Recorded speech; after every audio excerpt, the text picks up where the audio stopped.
तो हेलो दोस्तों, मैं हूं आपका दोस्त और होस्ट सुनील और आप सुन रहे हैं सुनील हॉरर स्टोरी। कहानी को देखने से ज़्यादा सुनने में मज़ा आता है। आज की कहानी का नाम है रॉन्ग नंबर। तो कहानी शुरू करने से पहले कृपया मेरी आपसे हाथ जोड़कर सिर्फ यही विनती है, और कहानी सुनने के लिए अपने चैनल को जरूर सब्सक्राइब कर लें।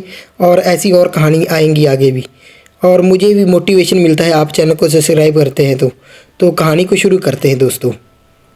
मैं एक साधारण जीवन जीने वाला इंसान हूँ और मेरी उम्र तकरीबन 25 है, 25 साल, और मैं एक प्राइवेट कंपनी में नौकरी करता हूँ। मेरा दिन सुबह ऑफिस जाने को और शाम को घर आने में ही निकल जाता है। ज़िंदगी भाग दौड़ भरी है, लेकिन फिर भी मैं अपनी ज़िंदगी में खुश रहता हूँ। मेरा परिवार छोटा सा है, मम्मी पापा और मेरी छोटी बहन। मेरे पापा सरकारी नौकरी से रिटायर हो चुके हैं और मेरी माँ हाउसवाइफ है। बहन कॉलेज में पढ़ती है। हमारा घर शहर से शांत एक इलाके में कोने में है। यहाँ भीड़ भाड़ बहुत ही शहर से कम रहती है और लोग एक दूसरे को जानते तक नहीं। मैं टेक्नोलॉजी का बहुत ही शौकीन हूँ, खासकर मोबाइल और गैजेट का। अक्सर मैं आजकल के नए युगों की तरह रात तक मोबाइल स्क्रॉल करता हूँ। कभी यूट्यूब चलाता हूँ तो कभी सोशल मीडिया। लेकिन मुझे ये नहीं पता था कि एक रॉन्ग नंबर मेरी ज़िंदगी के हमेशा के लिए बदल देगा। सब कुछ सामान्य चल रहा था मेरे जीवन में, लेकिन फिर एक रात कुछ ऐसा हुआ जिसने मेरी पूरी ज़िंदगी ही बदल के रख दी। उस रात भी मैं हमेशा की तरह अपने बिस्तर पर लेटा हुआ था। घड़ी में तकरीबन 11:30 का टाइम हो चुका था। ऑफिस का काम दिन भर थका देने वाला था, इसलिए मैं जल्दी सोने की कोशिश कर रहा था। लेकिन आदत से मजबूर मैंने एक बार फिर अपना फ़ोन उठा लिया और इंटरनेट या फिर यूट्यूब चलाने लगा। अभी अचानक ट्रिन ट्रिन ट्रिन ट्रिन मेरा फ़ोन अचानक वाइब्रेट हुआ। मैंने अपने फ़ोन की स्क्रीन देखी। अननोन नंबर था, ना कोई नाम और ना कोई पहचान। इतनी रात को कौन कॉल कर सकता है? शायद किसी दोस्त ने नए नंबर से कॉल किया होगा। थोड़ा सोचने के बाद मैंने अपने आप ही, पता नहीं मेरे दिमाग में क्या आया, मैंने कॉल काट दिया। लेकिन अगले ही पल फिर से वही नंबर स्क्रीन पर चमकने लगा। अब मुझे थोड़ी सी झुंझलाहट हुई। रात को इस वक्त कोई मजाक कर रहा है क्या? इस बार मैंने कॉल उठा लिया। हेलो, मैंने कहा। कुछ सेकंड के लिए या कुछ पल के लिए दूसरी तरफ से कोई आवाज़ नहीं आई। फिर अचानक कुछ वक्त के बाद हल्की हल्की सांसों की आवाज़ सुनाई दी। कौन है? मैंने फिर से पूछा। अभी भी कोई जवाब नहीं, बस वही गहरी सांसों, जैसे कोई धीरे धीरे मुझसे कुछ कहना चाहता हो या तो फिर मुझे सुन रहा हो। गुस्से में आकर मैंने फ़ोन काट दिया और फ़ोन को साइलेंट मोड पर लगा दिया। लेकिन फिर कुछ टाइम बाद कुछ ऐसा हुआ जिसने मेरे रोंगटे खड़े कर दिए। फ़ोन की स्क्रीन अपने आप जल उठी। उसी अननोन नंबर से फिर से कॉल आ रही थी, पर इस बार कॉल काटने के बाद मेरे स्क्रीन पर एक अजीब सी आवाज़ आई। अब सोने की कोशिश मत करना, मैं देख रहा हूँ। मेरे अचानक से हाथ पर ठंडे पड़ गए और दिल की धड़कन बहुत ही तेज़ हो गई। मैंने फिर से सोचा कौन था? मैंने तो कॉल काट दिया, फिर से मोबाइल के साथ आवाज़ कैसे आई कॉल काटने के बाद भी? और सबसे बड़ा सवाल, वो मुझे देख कैसे रहा है? उसका क्या मतलब था? मैंने घबराते हुए चारों ओर देखा, लेकिन खिड़कियां बंद थीं, दरवाजे भी अंदर से लॉक थे। लेकिन फिर भी ऐसा लग रहा था कि जैसे कोई सच में मुझे ही देख रहा हो। और तभी अचानक कमरे की लाइटें एक पल के लिए अपने आप झपक गईं, जैसे कोई छाया उसके सामने से गुजरी हो। मैंने कांपते हाथों से फिर से फ़ोन उठाया और नंबर को गूगल पर सर्च करने लगा, लेकिन रिजल्ट देखकर मेरी तो जान ही निकल गई। मैं तो हक्का बक्का रह गया। This number dose not exist, मतलब इसका मतलब था ये नंबर किसी के नाम पर रजिस्टर ही नहीं था। फिर ये कॉल कैसे आ रही थी? मुझे एक अजीब सा एहसास होने लगा था, जैसे मेरे कमरे में मेरे अलावा और भी कोई मौजूद हो। ठंडी हवा का हल्का सा झोंका मेरे चेहरे को छूकर निकला। जबकि खिड़कियां और दरवाजे चारों ओर से बंद थे। मैंने घबराते हुए चारों तरफ धीरे धीरे नज़र दौड़ाई, लेकिन कमरे में कुछ भी आसमान्य नहीं था। ये सब दिमागी फितूर है, मैंने खुद को समझाने की कोशिश की और फ़ोन नंबर को काट दिया और फ़ोन बंद करके तकिए के नीचे रख दिया। लेकिन जैसे ही मैंने करवट ली, ट्रिन ट्रिन ट्रिन ट्रिन, वही अननोन नंबर से फिर से कॉल आ रहा था। इस बार मैंने बिना सोचे समझे कॉल उठा लिया और गुस्से में चिल्लाया, कौन हो तुम? क्यों बार बार कॉल कर रहे हो? क्या परेशानी है तुम्हें? कुछ सेकंड के लिए फिर से वही भारी सांसों की आवाज़ आई, लेकिन इस बार सांसों के बीच धीरे धीरे एक फुसफुसाहट भी सुनाई। आवाज़ उभर रही थी, मैंने कहा था ना, अब सोने की कोशिश मत करना। उसकी आवाज़ में कुछ ऐसा था जिसने मेरे शरीर में ठंडी लहर दौड़ दी। यह आवाज़ थोड़ी सी इंसानों जैसी थी और थोड़ी सी कोई और आवाज़ थी। उस आवाज़ में एक अजीब सी घुटन भरी हुई थी,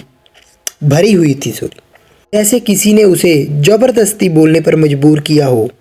मेरे गले से तो आवाज़ भी नहीं निकल रही थी, मैं पसीने से भीग चुका था। डर के मारे फ़ोन फिर से मैंने काट दिया और घबराकर कमरा छोड़ने का फ़ैसला किया और दूसरे कमरे में जाने की कोशिश करने की सोचा। और जैसे ही मैंने कमरे का दरवाज़ा खोला, सामने अंधेरे में कोई खड़ा था। एक पल के लिए मेरी सांसें रुक गईं। वो सामने खड़ा इंसान नहीं था कोई, बस एक छाया थी जो बिना हिले जुले खड़ी थी। उसकी आंखें दिखाई नहीं दे रही थी, लेकिन मैं बिल्कुल सही महसूस कर सकता था कि वह मुझे ही घूर रही थी। मैंने जल्दी जल्दी घबराकर लाइट ऑन करने के लिए स्विच दबाया, लेकिन बत्ती झपकते हुए बंद हो गई। अब मेरा शरीर पूरी तरह सुन्न हो चुका था। मैंने अपने अंदर सांस भरी और हिम्मत कर कर एक कदम पीछे लिया और दरवाज़ा बंद करने की कोशिश की, लेकिन तभी turn turn turn turn phone फिर से बज उठा और इस बार आवाज़ दरवाजे के पीछे से आ रही थी। मतलब वही चीज़ मेरे कमरे में थी। मैंने तेजी से दरवाज़ा बंद किया और पीछे हट गया। दिल इतनी तेज और ज़ोर से धड़क रहा था कि ऐसा लग रहा था कि जैसे वह सीने से बाहर निकल आएगा। फ़ोन की स्क्रीन फिर से अचानक जल उठी। इस बार सिर्फ कॉल नहीं थी, एक मैसेज भी आया था। मैंने डरते हुए फ़ोन उठाया और कांपते हुए हाथों से मैसेज को खोला। अब भागने की कोशिश मत करना, मैं आ चुका हूँ। अब मेरे हाथ कांप रहे थे। फ़ोन पर उस चमकते मैसेजों ने मेरे तो जैसे सांसें ही रोक दी हों। मेरा शरीर पूरा ही ठंडा पड़ चुका था, मेरे पूरी तरह से रोंगटे खड़े हो चुके थे। कमरे में घना अंधेरा था और बाहर हल्की हल्की हवा चल रही थी, लेकिन उस शांति में भी मुझे लग रहा था कि कोई मेरे आसपास मौजूद है, कोई जिसे मैं देख नहीं सकता लेकिन महसूस कर सकता हूँ। ट्रन ट्रन फ़ोन फिर से बज उठा, लेकिन इस बार स्क्रीन पर नंबर नहीं, बस एक अंधेरे में चमकती हुई आँखों की तस्वीर दिख रही थी। मैंने डरते हुए एक झटके से फ़ोन फेंक दिया, लेकिन स्क्रीन बंद नहीं हुई। वह तस्वीर अब भी जग रही थी। और फिर दरवाजे के पीछे से किसी ने ज़ोर से खटखटाया, जट थक थक थक थक थक थक। मैंने हल्क सूखते हुए दरवाजे की तरफ देखा। कोई वहाँ था, लेकिन वह इंसान नहीं हो सकता था। अचानक वह टूटे हुए फ़ोन की स्क्रीन झपकी और वो तो बंद हो चुका था मेरे फेंकने के बाद, लेकिन फिर भी उसमें से वीडियो चालू हो गई। वीडियो में एक कमरे की फुटेज थी, ठीक वैसा ही कमरा जैसा मेरा था, लेकिन इसमें कोई और था। कोई कोने में बैठा था, लेकिन उसका चेहरा नहीं दिख रहा था, लेकिन उसकी गर्दन अजीब तरह से मुड़ी हुई थी, जैसे वह हिल भी नहीं सकता। और तभी उसका सिर धीरे धीरे मेरी ओर मुड़ा।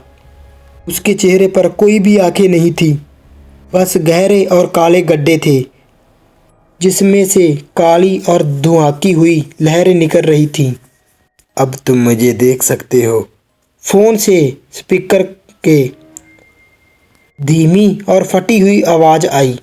मैंने घबराकर फ़ोन बंद करने की कोशिश की, लेकिन स्क्रीन तो काम ही नहीं कर रही थी। और तभी धड़म, कमरे का दरवाज़ा ज़ोर से हिला, जैसे उसको किसी ने ज़ोर से धक्का दिया हो। मैंने कांपते हुए हाथों से दरवाजे की ओर जाने की कोशिश की, लेकिन तभी कमरे की खिड़की से बाहर झांकते ही मेरी सांसें थम गई। नीचे सामने सड़क पर कोई खड़ा था। मैं खिड़की से देख रहा था, काले कपड़े पहने हुए, सिर झुका हुआ, लेकिन मुझे पता था कि वह मुझे देख रहा है। और फिर बिना सिर उठाए उसने धीरे धीरे अपना हाथ उठाया और मुझे इशारा किया नीचे आने के लिए, और कहा, तुम आ रहे हो या मैं आऊं? फ़ोन पर आई ये आखिरी मैसेज टून मेरे शरीर को सुन कर गई। अब ये सिर्फ एक कॉल नहीं थी, अब ये चीज़ सच में मेरे पास थी। नीचे खड़ा वो काले कपड़े में लिपटा हुआ आदमी मुझे ही घूर रहा था। भले ही उसका सिर झुका हुआ था, लेकिन ऐसा लग रहा था कि जैसे वह मेरी ओर ही देख रहा हो। उसको सब पता था मैं क्या कर रहा हूँ। मैंने डरते हुए तुरंत पर्दा गिरा दिया और पीछे हटा, लेकिन तभी धड़म, कमरे का दरवाज़ा इतनी ज़ोर से हिला कि मैं कांप गया। इस बार ये सिर्फ एक झटका नहीं था, कोई दरवाज़ा तोड़ने की कोशिश कर रहा था। खच खच खच खच। डोर हैंडल धीरे धीरे घूमने लगा, जैसे सामने से कोई उसे खोलने की कोशिश कर रहा हो। मैंने तुरंत ही भागते हुए पूरी ताकत लगाकर दरवाज़ा पकड़ लिया। कौन हो तुम? क्या चाहते हो? मैंने कांपती हुई आवाज़ में पूछा। कोई आवाज़ नहीं आगे से, बस गहरी अजीब सी घुटी हुई हंसी। और तभी फ़ोन फिर से बज उठा, लेकिन इस बार स्क्रीन पर कोई नंबर, कोई मैसेज या कोई वीडियो नहीं थी। सिर्फ एक नंबर लिखा हुआ था। नंबर को खोला, सिर्फ एक शब्द लिखा हुआ था, नीचे आओ। मैंने फिर से डर के फ़ोन फेंक दिया, लेकिन जैसे ही फ़ोन ज़मीन पर गिरा, उसमें से तेज़ चीख की आवाज़ आई। बचाओ, मत मारो, छोड़ दो। ये चीख किसी और की नहीं थी, बल्कि मेरी खुद की ही थी। ट्रिन ट्रिन ट्रिन ट्रिन। फ़ोन अपने आप घूमकर मेरी ओर आने लगा, जैसे कोई अद्भुत शक्ति उसे ही खींच रही हो। स्क्रीन पर टूटी हुई एक वीडियो चल रहा था। मैंने डरते डरते देखा। वीडियो में मैं खुद था, पूरा शरीर खून से लथपथ। मैं एक अंधेरे कमरे में खड़ा था। मेरे चारों ओर सिर्फ मरे हुए लोग पड़े थे। उनके चेहरे फटे हुए और आंखें बाहर निकली हुई, और उनके शरीर ऐसे कटे हुए थे जैसे उनको किसी ने नोच कर मारा हो। और सबसे भयानक चीज़, वहाँ पर एक वही काले कपड़े वाला परछाई थी। उसकी वही परछाई थी कमरे के बाहर जो मेरे खड़ी थी। लेकिन इस बार उसने धीरे धीरे अपना सिर उठाया, और जो देखा उसने मेरे पैरों को थीले ज़मीन ही खिसक गई। वो मैं ही खुद ही था। हाँ, मेरा ही चेहरा, लेकिन मेरी आंखें नहीं थी, बस खाली गहरे गड्ढे थे जिससे खून रिस रहा था। अब समझ आया। फ़ोन से वही घुटी हुई आवाज़ आई, तुम मर चुके हो। और ये सब दोबारा हो रहा है। मुझे चक्कर आने लगे, मेरी यादें झनझना गई। फ्लैशबैक पीछा। मैंने खुद को देखा कुछ हफ्ते पहले। मैं एक कार एक्सीडेंट में मरा था, लेकिन मेरी आत्मा अब भी इस जगह पर भटक रही थी। वही फ़ोन कॉल, वही डर, वही खून, ये सब पहले भी हो चुका था, और अब ये फिर से हो रहा था। मेरा दिमाग सुन पड़ चुका था। मुझे कुछ भी समझ नहीं आ रहा था। मैंने हिम्मत जुटाकर फ़ोन उठाया। अगर मैं मर चुका हूँ तो फिर तुम कौन हो? फ़ोन की स्क्रीन एकदम से ब्लर हुई और फिर से एक नया मैसेज आया, मैं ही मौत हूँ। और तभी दरवाज़ा ज़ोर से खुल गया। अंदर जो आया था वो मैं था, लेकिन पूरी तरह काला, आँखों से खून टपक रहा, मेरे जैसी ही शक्ल लेकिन मुझसे भी भयानक, और मौत का दूसरा रूप। और इससे पहले कि मैं कुछ समझ पाता, उसने एक ज़ोरदार चीख मारी और मेरी तरफ कूद पड़ा। अब बचकर कहाँ जाओगे? उसकी आवाज़ गहरी, टूटी हुई और सीधी मेरी आत्मा में उतर गई थी। मैंने पूरी ताकत लगाकर पीछे हटने की कोशिश की, लेकिन मेरे पैर ही कांप रहे थे। दिल इतनी तेज़ी से धड़क रहा था कि लग रहा था कि अभी फट जाएगा। फ़ोन का मैसेज फिर से बजा, लेकिन इस बार स्क्रीन पर सिर्फ एक चीज़ लिखी थी, भाग नहीं सकता, मरना तय है। और तभी कमरे की लाइटें झपकने लगी अपने आप, और दरवाजे के बाहर झांकते ही मेरी तो चीख ही निकल गई। पूरा घर ही खून से सना हुआ था, लेकिन पहले ऐसा नहीं था मेरे सोने से पहले। पर इस रात ये पता नहीं क्या हो गया था। और दीवारों पर किसी ने खरोच कर लिखा था, अब तुम्हारी बारी है। पूरा घर ही खून से सना हुआ था। सीढ़ियों पर चारों ओर लाशें ही पड़ी थी, लेकिन उसमें से एक लाश मेरी की शक्ल की ही थी। 1 2 3 अधिकन लाशें, सबका गला एक जैसा कटा हुआ और आंखों से खून बह रहा था। ये क्या हो रहा है? मैंने खुद से बड़बड़ाया। तुम मर चुके हो, वो परछाई मेरे पीछे से बोली। हर बार यही होता है, इस खेल में फंस चुके हो, और जब तक कोई नया शिकार नहीं मिलेगा तुम बार बार मरते रहोगे। नहीं नहीं, मैं लड़खड़ा गया और एक बार फिर से बजा, लेकिन इस बार किसी और का नाम। स्क्रीन पर नाम चमक रहा था किसी और का। Unknown number calling. मेरी आंखें ही फट गई। मैंने डरते डरते फ़ोन उठाया। हेलो। दूसरी तरफ से किसी की हंसने की आवाज़ आई, हल्की सी। कौन हो? और तभी फ़ोन के स्पीकर से मेरे शब्दों की री वापस आवाज़ आई, री अब तुम्हारी बारी है। फ़ोन अपने आप हाथ से गिर गया। मैं समझ चुका था कि ये एक धन चक्कर था। अब ये कॉल किसी और को जाएगी और कोई और उसे उठाएगा, और वह भी इस मौत के खेल में फंस जाएगा। मैं फिर मरने वाला था और किसी और की बारी आने वाली थी। फ़ोन बजता रहेगा और मौत का फंदा चलता रहेगा। अब अंधेरे में सिर्फ घंटी बजती रही, ट्रिन ट्रिन ट्रिन ट्रिन, लेकिन मैं मर चुका था। तो दोस्तों, कैसी लगी आपको ये कहानी? लाइक शेयर कमेंट करके ज़रूर बताना, और चैनल को सब्सक्राइब कर लेना। और अगर कहानी अच्छी लगी हो तो अपने दोस्तों के साथ शेयर कर देना। आपके पास कोई कहानी हो तो ज़रूर बताना, मैं आपकी कहानी भी रेकमेंड करूँगा। और मिलते हैं अगली कहानी में, इससे भी डरावनी। तो पुरानी कहानियाँ भी मेरी यहीं पर हैं, आप एक बार सुन लें वो भी। तो तब तक के लिए धन्यवाद।